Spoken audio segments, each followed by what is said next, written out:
नमस्कार, खबर समय जगत में आपका स्वागत है। मैं हूं आपके साथ जितेंद्र जैन। आइए नजर डालते हैं आज की कुछ ताजा तरीन खबरों पर। भोपाल मध्य प्रदेश की राजनीति से जुड़ी बड़ी खबर है। पूर्व मुख्यमंत्री कमलनाथ के बीजेपी में शामिल होना लगभग तय माना जा रहा है।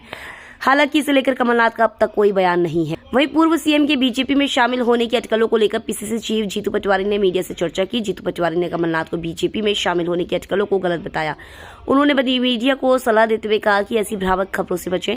कांग्रेस की पुरानी संस्कृति का हवाला देते हुए कहा कि वे बीजेपी में नहीं जाएंगे। उन्होंने यह भी बताया कि कमलनाथ से कल रात और आज सुबह भी मेरी उनसे बात हुई है। प्रदेश के एकमात्र राज्यसभा के लिए उन्होंने ही अनुशंसा की थी। पीसीसी चीफ ने कहा कि संजय गांधी और कमलनाथ की केमिस्ट्री को सबने देखा है। कमलनाथ जब चुनाव लड़े तब इंदिरा गांधी ने उन्हें तीसरे बेटे के रूप में मिलाया। मुझे याद है ज्योतिरादित्य सिंधिया ने कांग्रेस की सरकार गिराई थी, तब भी कांग्रेस कार्यकर्ता कमलनाथ के साथ कंधे से कंधा मिलाकर खड़े थे। उन्होंने कहा कि कोई सपने में सोच सकता है कि इंदिरा गांधी का तीसरा बेटा कांग्रेस छोड़ सकता है। विधानसभा चुनाव उनके नेतृत्व में लड़ा गया। कोई भी नहीं सोच सकता कि वो कांग्रेस छोड़ सकते हैं। जीतू पटवारी ने कमलनाथ की बीजेपी में जाने की अटकलों को अफवाह बताया है। जी को लेकर जो जानकारियां, सूचनाएं या खबरें बन रही है, वो स्वाभाविक रूप से हम और आप सब उनको देख रहे हैं।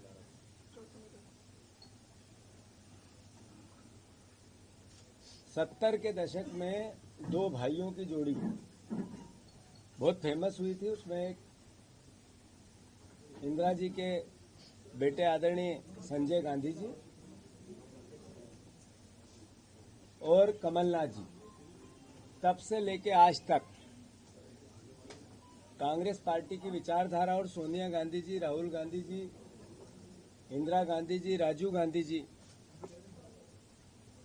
सबके साथ एक परिवार जैसा व्यवहार, अपनत्व और भरोसे की भावना अगर कहीं देखने को मिलती है तो इसी दो परिवारों के बीच उस केमिस्ट्री को पूरे देश ने और हम सब ने देखा है। साथियों, 80 में जब पहली बार कमलनाथ जी चुनाव लड़े तो इंदिरा जी ने आम सभा में ये भावना व्यक्त की कि ये मेरा तीसरा बेटा है। कमलनाथ जी के लिए तीसरे बेटे की एक संज्ञा दी।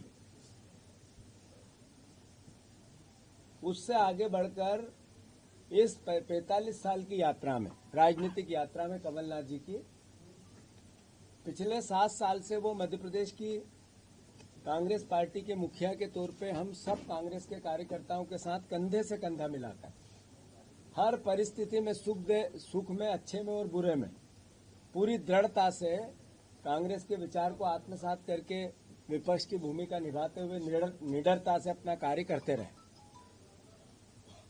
साथियों, मुझे ज्ञात है वो पल, वो समय जब सिंधिया जी ने कांग्रेस पार्टी की सरकार गिराई थी। तब भी कांग्रेस का एक एक कार्यकर्ता कमलनाथ जी के विचार और उनके नेतृत्व के नीचे खड़ा था। एक एक उस समय मेरे जैसे कई परिवार के साथी हर तरीके से कंधे से कंधा मिलाकर कमलनाथ जी के विचार को आत्मसात कर रहे थे, कांग्रेस के विचार को आत्मसात कर रहे थे। अंतोगत्वा मैं आप सबसे अनुरोध करना चाहता हूं, जो खबरें हैं निराधार है। कोई किसी प्रकार की वो भावना, कभी सपने में आप सोच सकते हो कि इंदिरा जी का तीसरा बेटा कांग्रेस छोड़ सकता है? कभी सपने में भी ये विचार आ सकता है कि अभी 2 महीने पहले जिनके नेतृत्व में हमने चुनाव लड़ाए कि कांग्रेस का कार्यकर्ता अपनी जान लड़ाकर उनको मुख्यमंत्री बनाने के लिए अपना सब कुछ निछावर करता रहा, क्या उनको छोड़ने की बात कमलनाथ जी कर सकते हैं? कभी सपने में भी आप सोच सकते हैं कि जब सिंधिया जी जा रहे थे, सरकार गिरा रहे थे, तब हमारे जैसे लोग पुलिस के और उनके गुंडों के डंडे खा रहे थे कमलनाथ जी को मुख्यमंत्री बनाने के लिए जगह जगह, वो हमें छोड़ के जा सकते हैं? कांग्रेस पार्टी को छोड़ के जा सकते हैं? मैं फिर से, जैसा कि अफवाहें हैं, राज्यसभा का चुनाव में अशोक सिंह जी का नाम कांग्रेस पार्टी में आदरणीय कमलनाथ जी ने प्रस्तावित किया था और उसी के आधार पर हम सब विधायकों ने भी किया था हमारे पूरे नेतृत्व ने एक साथ मिलकर किया था और सर्वसम्मति से अशोक सिंह जी को राज्यसभा भेजा गया और यही कारण है कि वो एकमात्र कांग्रेस के उम्मीदवार आप सबके बीच में। तो मैं फिर से ये खबरें निराधार है और मैं मानता हूं कांग्रेस का एक एक कार्यकर्ता जो विपक्ष की भूमिका हमें निभाने को लेकर जनता का जनादेश मिला है उसमें दृढ़ता से लगेंगे बहुत जल्दी।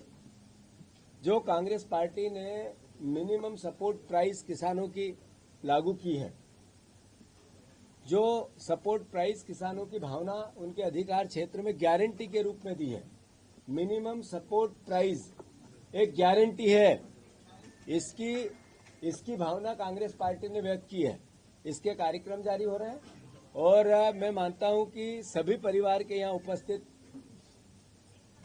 पत्रकार बंधुओं, जर्नलिस्ट भाइयों, आप सबको अनुरोध है कि भ्रमित जानकारियों से बचें। धन्यवाद। खबर समय जगत के लिए संवाददाता आदित्य सराठी की report. For latest news, subscribe to our channel and press the bell icon.